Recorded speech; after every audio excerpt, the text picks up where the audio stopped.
dusubye neza ku kirangamisi cy'abayahudi dusanga abagabo ndetse bagendera ku kwezi ndetse n'izuba. Isi yose usanga ku ruhande rumwe bagendera ku kwezi kugira ngo bamenye ngo tugeze ryari, abandi bakagendera ku zuba. Ariko abayahudi bobo ari nta gakiza kavuye. Bikuvuga Yesu igihe yavuka ubwo yari umuyahudi, bikuvuga yaturutse mu muryango wa Yuda, neza akaba yaravuye ku gishitsi cya Dawidi. Bivuze ngo ukwezi kw'abayahudi ku kirangamisi cyabo bigizwe n'amezi 12 nk'uko bisanzwe, ariko buri kwezi mu buryo bumwe cyangwa ubundi amezi amwe ugasanga ni iminsi 29, ayandi mezi iminsi 30. Bivuze ngo hari ukuntu kandi buri myaka 19 iheze cyangwa iyishitse bagenda bongereza ko umwaka mu cyo bita ngo ni leap year cyangwa metonic cycle cyangwa cycle metonique. Buri myaka 19 nko kumva twebwe ngo iyo hageze buri myaka 4 hari ivyongerwa ko nyine kugira ngo bigaragaze ko kalendari idukoresha umunsi w'Abaromani kugira ngo bikomeze bikunde. Mu Bayahudi naho bagira icyo bita metonic cycle, buri myaka 19 bongereza ukundi kwezi kumwe kwiyongera kuri ya mezi 12 atarenza iminsi 29 canke 30. Ikindi kandi burya icyo wumenya nuko abayahudi cyangwa abayuda abo Yesu yakomotsemo, kuko Yesu bwiwe ntiyavutse ari umurundi, ntiyavutse ari umukongomani, ariko burya kandi burya nta bwoko yagira uyu mugabo bita Yesu, nta bwoko na bumwe yagira habe namba, ariko burya yavukiye muri bene wabo, nk'uko bari byaravuzwe mu bitabo by'abavugishwa n'Imana yuko hategerezwa kuzoza umuvugishwa n'Imana. Kuri bamwe bamwise umuvugishwa, abandi bamwita Mesiya, abandi bamwita Imana, ku buryo hageze igihe abaza intumwa, mugiye hanze bugiye mwumva bagita nde? Bamwe bati hari abakwita Mesiya, abandi bakwita umwe mu bavugishwa n'Imana, abandi bakwita umwana w'Imana. Arahindukira babaza, none se mwebwe munyita nguki? Bivuze imyaka yose Yesu yabayeho bakomeje gukekeranya kuri we, ntibamenye ngo ninde. Ariko icyo no kubwira, aha turi kuri Itara Events. Niba utarakora subscribe ubanza wiyumvire kuyikora kugira ngo dukomeze tuyage byinshi bizogenda bigusigurira muri byinshi utamenye mu mico n'imigenzo y'Abanyesireri n'ibindi bitandukanye. Icyo umenya kandi buriya nuko imyaka cyangwa ikirangamisi abayahudi bagendera ko ari bo Yesu yakomotsemo. Abayahudi bari imbere yacu, twebwe dukoresha kalendari y'Abaromani, bari imbere yacu imyaka 3770 nako bari imbere yacu imyaka 3761. Bivuze gufata uyu mwaka turimo 2025 uce ugereka ko imyaka 3000 uteranye imyaka 3761, uraza kumenya ngo Abayahudi bari kure bigeze hehe, kuko bahari uruhereye hafi kwirema gukomeza kugeza muri cyagiye bafata urugendo mu butayu bazunguruka urugendo rwagomba gutwara iminsi mike, birangira rutwaye hafi imyaka 40 kubera ibiga bitanyo byabo. Gahunda nuko yagenze. Kuko duhereye ikiganiro cyacu neza ku kirangamisi cy'Abayahudi, hari impamvu. Burya kugira ngo uzosobanukirwe iyobokamana cyangwa ibintu byose bivuga ku Mana, utegerezwa kwimba umenye imizi ya buri kimwe by'Abayahudi, kuko burya n'Imana ubwayo inyuma y'ibyaha byakorewe muri Edeni, Imana yasa niyatandukanijwe na kiremwa muntu, baratandukana hafi burundu. Mwibuke mu gitabo cy'Abanyefeso, n'igihe Yesu yaza barakubwira yuko atamusi n'umwe Yesu cyamuzanye burya ntiyaje kubera abanyamahanga, ariko ngo Bibiliya iravuga yuko neza ngo kubera abo Yesu yaje kurondera, inzu y'Abisirayeli bari barazimiye, abo yaje kurondera ntibigeze bamwitaho. Niyo bavuze ngo nabambwe, niyo bavuze ngo nakubitwe, niyo bavuze ngo agirirwe nabi, biba ngombwa ko Imana ihindukira abanyamahanga, kuko ngo Yesu yatumwe kurondera imiryango ya Isirayeli yari yarazimiye. Usomye mu Banyefeso 2, nasubiramo, usomye mu Banyefeso 2 uhereye hafi ikigabane cya 2 umurongo wa 11, muri Bibiliya y'Ikirundi bakubwira ngo amace ya 2 y'amoko ngo yakugweho n'umusaraba, akugweho n'umusaraba. 11 ngo nuko mwibuke yuko ubwa mbere mwebwe abanyamahanga ku rukoba, mwebwe mucitwa batakebwe nabo bitwa abakebweho n'intoke.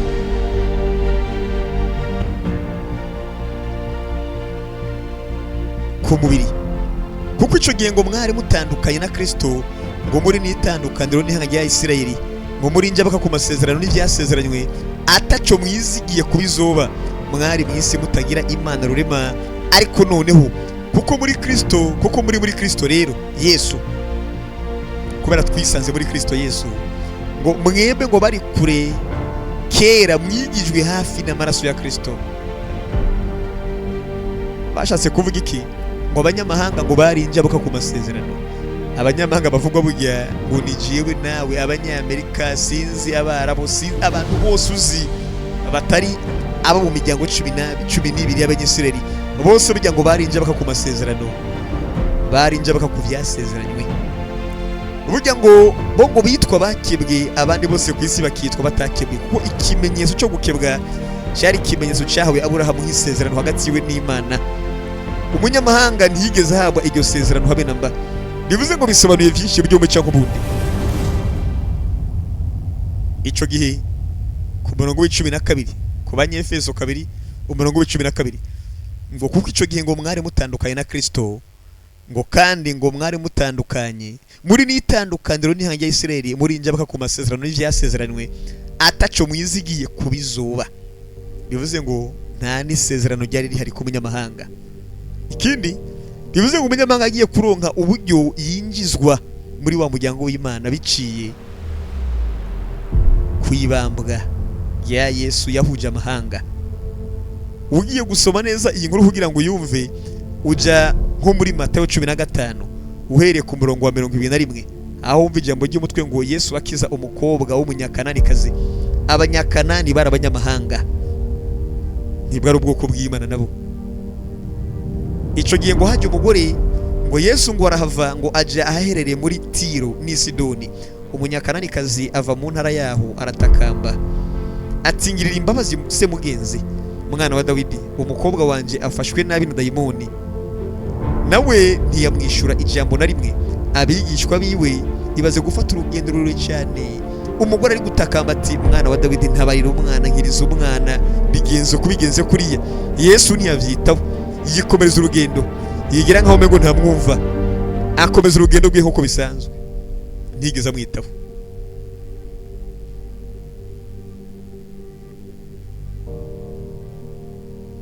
Ikora mutakira ngo umukobwa wanje yafashwe n'amadayimoni, nawe ntiyamwishyura ijambo na rimwe. Abigishwa biwe baza kuri bo baramwinginga bati, murungike kuko agenda aradusemerera inyuma.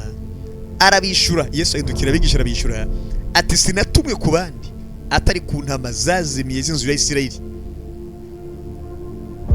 Iri ni ijambo risobanura buri kimwe. Yesu burya umugambi yari afise imbere ntiyari yarazanye n'abanyamahanga, kiretse ko nabo baje kugirirwa imbabazi, biba ngombwa ko bongera kandi gushigwa muri ya masezerano. 25 nako dusubire kuri 24. Arabishura ati, sinatumwe ku bandi atari ku ntama zazimiye z'inzu ya Isirayeli. Amushikiriye aramupfukamira ati, ntabarase mugenzi. Aramwishura ati, si byiza kwabira umutsima w'abana. Muri make gufata umutsima waziganyirijwe abana ukawuterera utubwa. Muri make uwo mutsima wavugwa n'uyuhe? Umutsima wavugwa nako gakiza azanye n'ubwo buntu. Ivyagenewe abana b'Isirayeli ntivyohabwa abanyakanani, ntibibaho. 27 nawe ati, ntako mugenzi, kuko utubwa natwo twirira utuvunguka dukorokera munsi y'ameza yabanye netwo. Ndi kuvuga utubwa rimwe rimwe nawe utosangira n'abana. Hari ukuntu abana b'urugo nyene bajya, abo bana b'urugo n'abanyesirayeli bo bazaniwe buri kimwe, ariko ntibibuza ko natwa tubwa basi babandi badafatwa nk'abantu. Ko mu Banyefeso 2:10 bavuze ngo kera ngo ntitwara abantu, twari injabuka ku masezerano. Ariko uyu mugore w'umunyakara n'umunyamahanga aravuga ati nkako muri make ati ntubeshe nuko nyene pe, twebwe abanyamahanga turi injabuka ku masezerano. Ariko utwo tubwa uvuga tutosangira umukate w'abana, basi ibuka ikintu kimwe cyonyine, natwo turagana tukajya utuvuguka, ya misigazwa iba yaguye munsi y'imeza, utubwa tukajya tugahimba, bigakomeza kuba umunoni. Nawe ati mugenzi, kuko utubwa natwo twira utuvunguka dukorokera munsi y'ameza yabanye netwo, buno Yesu aramwishura tukwizera kwawe ni kwinshi nyina wanje, bikubereye nk'uko ugomba. Umukobwa wiwe acakira uwo mwanya. Tugomba kugera ku kirero. Ninakubwira ngo umunyamahanga niyo arafise ikibanza ku Mana guhera aho hambere. Ari niyo mpamvu bumvise Imana ituma Abisirayeli Sawuli ati genda urimbure bose ubice ntihagire usiga n'umwe. Sawuli yanka kumva itegeko, we aragenda arababarira Imana vyarangiye imuhanye. Barakubwira ngo mu myaka 40 ngo Sawuli yayoboye Isirayeli yumvikana n'Imana imyaka 2 ya mbere yonyene. Iyindi myaka 38 ntiyigeze yumvikana n'Imana, ku buryo byageze ntagenda kuzura Samweli akoresheje amarozi kugira ngo amusabire basi ku Mana amubarize. Ikindi nibwo ugomba kumva ko umunyamahanga kera atajambo yagira. Ari niyo mpamvu burya uwitwa umunyamahanga uyu munsi ntitukire abanyamahanga nk'abantu batari Abayahudi cyangwa Abanyesirayeli. Ubu dusangiye amasezerano. Hari impamvu usomye mu gitabo cy'Abaroma 11 aravuga ngo agakiza n'ak'abanyamahanga nabo. Bavuze ngo agakiza n'ak'abanyamahanga nabo, bivuze ngo harigeze kuza igihe, harigeze kubaho igihe agakiza katari ak'abanyamahanga. Usomye mu Baroma 11 ku murongo wa 13 haravuga ngo ariko ndababarira mwebwe abanyamahanga. Aya majambo ari kuvuga uwitwa Paulo, ngo ariko ndababarira mwebwe abanyamahanga, ndashimisha igihugu canje kuko ndi ntumwa ku banyamahanga. Burya Paulo ngo ari ntumwa ku banyamahanga, ngo kugira ngo kumbure ntere ishari abiwabo avuga n'Abanyesirayeli bubanze kumvira Yesu. Kugeza uyu munsi bijya Abayahudi baraciteze ko Yesu azoza, bose Yesu ahubwo baraciteze Mesiya. Bo bizera ko waje uyu unye yamamaye ku isi afatwa nk'umucunguzi, bo bizera ko atari we. Bizera ko ari waje kumwitsira nyene mu buryo bumwe cyangwa ubundi, yamara ni we.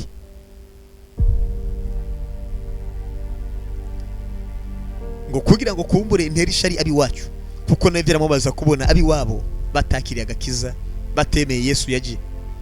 Ngo 14 ni kuvuga Abaroma 11 tugeze ku mirongo 14, ngo kugira ngo kumbure ntere ishari abiwacu ngize bamwe muri bo, ko gutabwa kwabo kwazaniye abari mu isi kuzura n'Imana. Ni kuvuga gutabwa kw'Abanyesirayeli kwazaniye twebwe abanyamahanga agakiza. Aragira ati ko gutabwa kwabo kwazaniye abari mu isi agakiza, kuzura n'Imana. Muri make ukugarukanwa kwabo kuzuba gute? Mbega ni kuzuba ubugingo buzutse mu bapfuye. 16 ngo kandi kwifu y'umushuzo ari yera nirobe niko rimeze, kandi kwigishitsi ari cera n'amashami niko ameze. 17 rero niyo hantu hakuru. Ariko namba amashami amwe yarahanyuwe, nawe uri kija ca Elayo watewe nk'ingurukizi hagati mu mashami, usangira nayo ubukame bw'igishitsi ca Elayo bwite. 18 ngo ntiwihayagize kuri ayo mashami yamwe yahanyugwa. Ayo mashami avugwa yahanyuwe ukibaza ngo nayahe? Ni b'Abanyesirayeli banse kumvira, babandi Yesu yazira. Mwibuke muri Mata 15 yavuze Yesu ngo burya ngo sinaje kubandi kiretse inzu ya Isirayeli nta yindi. Ariko nyuma biza guhinduka bashinga intumwa. Pawulo iba intumwa ku banyamahanga nabo kugira ngo bakire agakiza.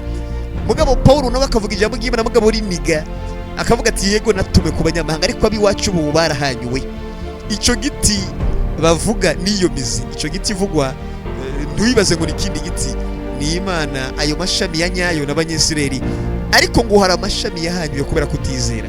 Ayo mashami yahanyuwe rero sinayandi ni ba Banyesirayeli, ba banyekombe banse kumvira Yesu. Abo ngo baragiye barahanyurwa, bakugwa, ndetse bakugwa kuri cya giti baratabwa. Niko twasomye kuri 17, Abaroma 11 ku murongo wa 17. Ariko nimba amashami amwe yarahanyuwe, nawe urikije shayirayo watewe nk'ingurukizi. Ingurukizi si original, oya, umunyamahanga yatewe nk'ingurukizi hagati mu mashami, usangira nayo ubukame bw'igishitsi shayirayo bwite. Pawulo agahita kugira inama, ni nka gasopo yigendera, akubwira ati muntu w'Imana rero menya ikintu kimwe. 18 ntiwihayagize kuri ayo mashami, ntabwo wihayagiza ko si igishitsi kimeze kuri wowe, ariko ni wowe umeze ku gishitsi. Uvuga rero utamashami yahanyuwe kugira ngo ntegwe ko, bivuze ngo amashami ya nyayo ari yaragenewe gusangira ubukame n'icyo giti n'icyo gishitsi byose, anunuze mu mizi abeho neza. Abanyeseri banse kumvira Imana, banse kumwumvira, banka kwizera Yesu, birangira bahanyuye ku giti. Birimo akibahanyurwa mu Mana, icyo giti wumve nkaho ngo ni Imana nyine n'ijuru. Pawulo arakubwira ngo umuntu w'Imana ngo ntiwihayagize rero kuri ayo mashami, wigire uburenze, ngo nambu yihayagiza ko si igishitsi kimeze kuri wowe, ariko ni wowe umeze ku gishitsi. Ntabwo rero uvuga uti ni amashami yahanyuwe kugira ngo ntegwe ko. Kuri 20 hari ijambo rikomeye rivuga ngo niko ukutizera, ngo niko ukutizera niko kwayahanyuje. Bivuze kuba batarizeye Yesu kugeza uyu munsi. Burya Abayahudi benshi ntibarizera ko Mesiya yaje, kuko bari biteze ko umunsi Yesu yaje, ni kuvuga Yesu ni izina risanzwe burya kuri bo, ahubwo bari barindiriye witwa Mesiya, bivuze umucunguzi. Abayahudi batizeye iri jambo rero Pawulo avuze ku murongo wa 20, ni kuvuga Abaroma 11 ku murongo wa 20, ngo niko ukutizera niko kwayahanyuje, nawe ukwizera niko kwaguhagaritse. Ntiwibone ariko wiyubare. Bivuze ukutizera avuga kwatumye ba bandi batizeye Yesu igihe yaza nka Mesiya. Bavuze ngo yo si we n'umutekamutwe, si we nabambwe yitumana w'Imana, birangira abambwe koko, banse kumwizera. Abakuru b'Abafarisayo, Abasadukayo n'ababandi bose bizeye ibyo banyekombe n'ibyo Abayahudi banse kumwizera. Abo rero ngo barahanyuwe n'abandi bose babakurikiye, banse kwizera ko Yesu ari we Mesiya. Kugeza uyu munsi ugiye muri Isirayeli ni Abakristo bizera gusa ko Yesu ari we Kristo, ari we kandi Mesiya. Abandi bose ngo baracyarindiriye, kuko igihe Yesu yaza Abanyesirayeli bari basanzwe bari mu cyitwa mu kimeze nk'ubukoroni bw'Abaromani. Icyo gihe ndetse Rome yari global power, ni kuvuga bwari ububasha bw'isi, bari bayoboye impande zose. Haba na Isirayeli burya yari iyobowe n'Abaromani. Yesu igihe yaza rero yashitse, bari baraharuye biteze ko ari cyo gihe Mesiya yategerezwa kuvukiramo. Abamubonye rero bari bazi ko ari byo, n'intumwa zamukurikiye nyinshi muri zo bari bizeye ko Yesu yaje kugira ngo asenye ubutegetsi bw'Abaromani. Yamara kubusenya ibintu bikaryoha, bagatangura kuyobora, ku buryo n'intumwa zatabye kugwanira inzego. Mama w'intumwa zibiri yaraje aravuga ati, ndakwinginze Yesu niba yobora ku ngoma yawe, abahungu banjye bose muzomugira umushikiranganje undi mugira iki?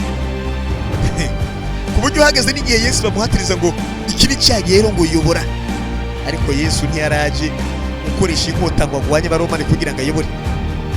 Ku buryo byageze n'abwira abantu ngo umuntu niyakubwira ngo ndenze umusozi umwe uzomurenza ibiri, niyakunyagutwa uzumwongere. Umuntu niyagukubita ikofi iburyo uzi umutegera ibubamfu. Ntibivuze ngo umukristo akwiye kubonerwa oya, yari kwigisha abanyesirayeli abayahudi kwitonda ku baromani kuko barabasumba ingufu n'ububasha. Biragoye ko ufata umuntu agusumba buri kimwe ugombe ko mugwana mujye mwipiganwa n'iki, ivyo biragoye, ivyo vyo gukuta sheri. Yari kubigisha kwicisha bugufi ku baromani bugiye yaramaze kubona umugambi bafise, yaramaze kubona ko bafise umugambi wo gutsemba. Mu mwaka wa 70 bugiye abaromani, umwami witwa Titus yaragiye akikuza Isirayeli, abigometse batigeze bumviriza inyigisho za Yesu zo kwicisha bugufi ko basumba inguvu, baragiye baratsembwa, barakubiswe mpaka baranoga, bakorewe amabara. Ariyo mpamvu yavuze rero ku murongo wa 20, ukutizera niko kwayahanyuye, nawe ukwizera niko kwaguhagaritse nibibone ariko biyubare. Abanyesirayeli bamwe kubera kutizera Imana yabahaye umugongo, ikihindukirira abanyamahanga iravuga iti mwebwe rero muronsa amahirwe nimuze mutangure namwe mukore ndabagiza abanje. Nkuko twasomye ngo mu Banyefeso 2:11 hari bivugwaho nabo. Bivuze rero ngo twebwe nk'abanyamahanga ngo ni muri bugakiza. Ariyo mpamvu kandi handitswe ngo burya ngo nukuhagaze cyahagara ariko iyubare ntagwe, kuko burya gato gusa igihe utirigana ukibira ngo ni imikino ukagwa, wamara kugwa rimwe ugasanga nyene kibanza wa wundi yakuwa buri asubijweko. Uwo bigenza gute? Ukomeje kuri 21 ngo kuko Imana kwitagira ikigongwe amashami bwite, ni kuvuga abanyesirayeli babandi bahanyutse bakava ko bo nta kigongwe yigeze bagirira. Ngo nawe nizo kikugirira. Ibaze abana bayo, kuko burya Imana yagiye yita abanyesirayeli abana b'imfura.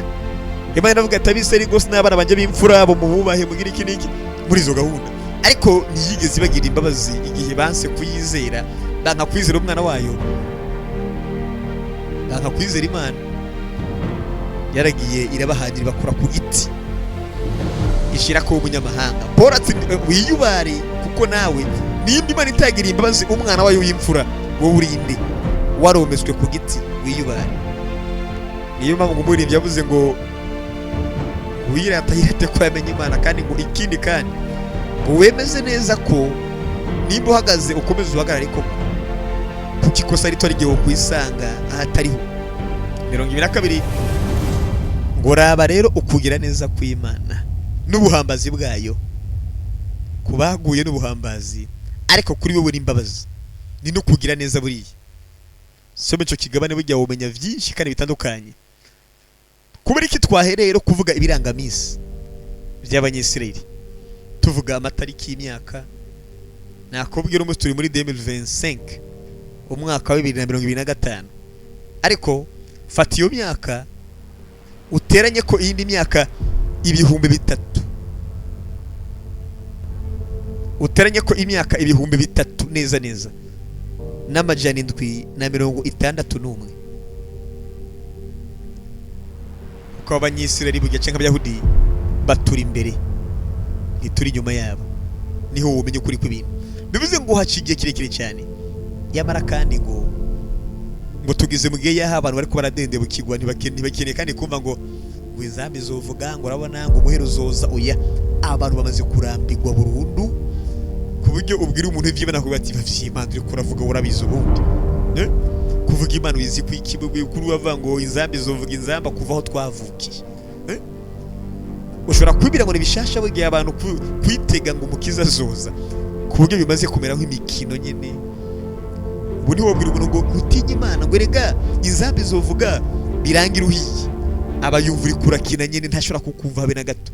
Abayumvira mu mikino nyene inzambi ivyo nibiki byabindi twasomye. Urabona ngo ico gihe ngo inzamba niyavuga ngo bazokwiruka mu misozi bayibwire ngo tugwe ko, biruke mu biyaga babwira ibyaga ngo wakiyagawe ingutugwe ko, cyanke wakiyaga tumire bite mu mpanuka zanke bite biri hamwe vyanke.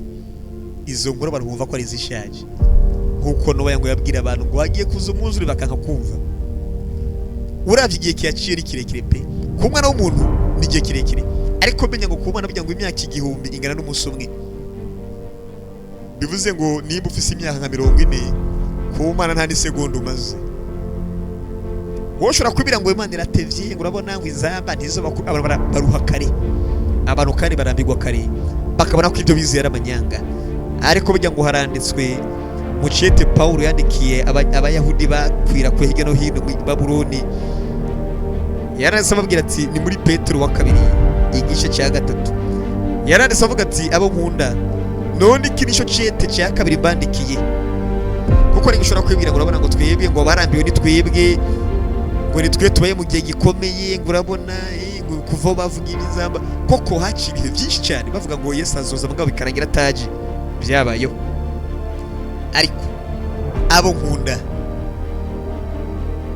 ni kuri Petero wa 2:3 guhera ku murongo wa 1 ngo abo nkunda none iki ni cete cya 2 bandikiye, kuko burya intumwa mu kwandika ivyete burya bandika ivyete bisunze ibibazo bumvise, bandika ivyete bisunze ibibazo mu mashengero bagenda bashinga hirya no hino, bakumva hanusa ubusambanyi bakandika ikintu cy'abikorino, ubwo busambanyi bumaze kugera kure, bakumva habaye ubusuma bakandika ubwo busuma bumaze kugera kure.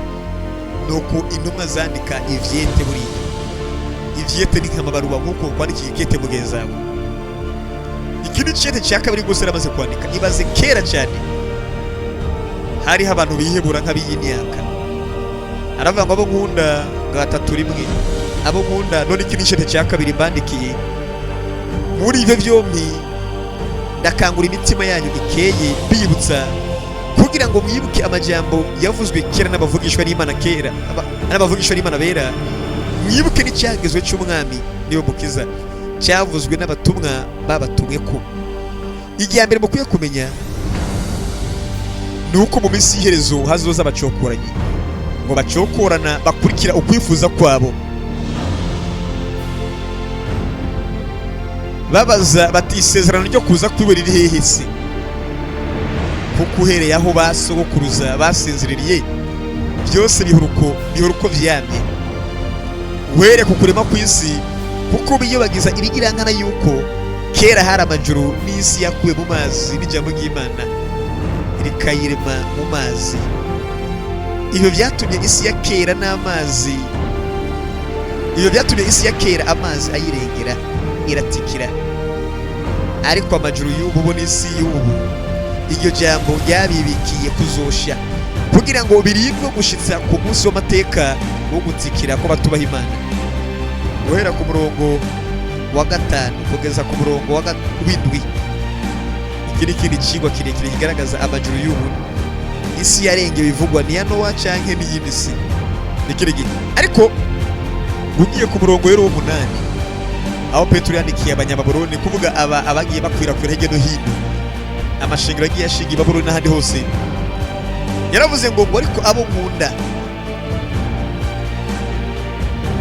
iri rimwe mweho ntimugiyibageze yuko umwami Imana umunsi umwe umeze nk'imyaka igihumbi, n'imyaka igihumbi imeze nk'umunsi umwe. Umwami Imana nitebege isezerano ryayo uko bamwe biyumvira kuri tevya, ariko yihanganira mwebwe nigomba kuhagira abahona, ariko igomba ko bose bakira. Niryo jambo ryavuze ngaha wariko abo nkunda ku murongo 8 3 Petero wa 2 murongo 8 3 murongo 8 wariko abo nkunda iri rimwe mweho ntimugiyibageze yuko ku mwami Imana umunsi umwe umeze nk'imyaka igihumbi, n'imyaka igihumbi imeze nk'umunsi umwe. Ni paradoxal. Icenda ngo umwami Imana ntitebege isezerano yayo uko bamwe biyumvira kuri tevya, ariko yihanganira mwebwe ntigomba kuhagira abahona, ariko igomba ko bose bihana. Ariko umunsi w'umwami wacu uzuza nk'igisuma, aho amajuru azovaho hakaba ukwasana guhambaye. Iyo muvuga amabombe ngo atomike ngo yarakubise ngo Hiroshima na Nagasaki, ico gihe burya ngo hazoba ngo kubomborana kutabaho, ivy'amajuru ngo bizonyeganyizwa, inyenyeri zikoragurike ku isi. Inyenyeri busanzwe abaho nini na ntoya, hari n'izisumba isi. Ico gihe ngo kuza kumukiza ngo ico gihe ngo hazoba kubomborana. Nimba mwibwira ngo hari ukwasana kwabace ngo higeze kuba ngo bibombe biturika, ico gihe bizogwizwa n'ubusa. yaba ico gihe ngo hazaba harindutse ngo kwasana kudasanzwe, hazaba guturika kutabaho, ko bari mu isi ngo bazovyumva. Ari navyo ndetse bivugwa muri Petero wa kabiri igice cya 3 ku murongo w'10 ngo ariko umunsi w'umwami wacu uzoza nk'igisuma, aho amajuru azovaho, hakaba no kwasana guhambaye, ivy'itanguriro byose bizoshongeshwa nk'ikibengebenge gikaze, isi n'ibikogwa biri muri yo bigatunguka. Ndababwira ngo iyi shene mugiye kuzura muyikurikirana ko amajambo y'Imana gusa, mugenda mwumviriza, tubibutsa imirongo mwibagiye, tubabwira inkuru zo muri Bibiliya, bibaye ngombwa tuzibasomera kuko n'abantu bake burya bitaho gusoma ijambo ry'Imana, ariko tugiye kuzura tubasomera inkuru za ba Yohana, tubabwira amateka acukumbuye y'imfu zabo, bayita Itara Events. Niba utarakora subscribe nico gihe muyikore kugira ngo bikomeze biryohe. Naho butaha je mwumva nitwa Hakim, naho butaha ariko mukore subscribe bantu sibyo kugira ngo bikomeze biryohe, byiza kurusha.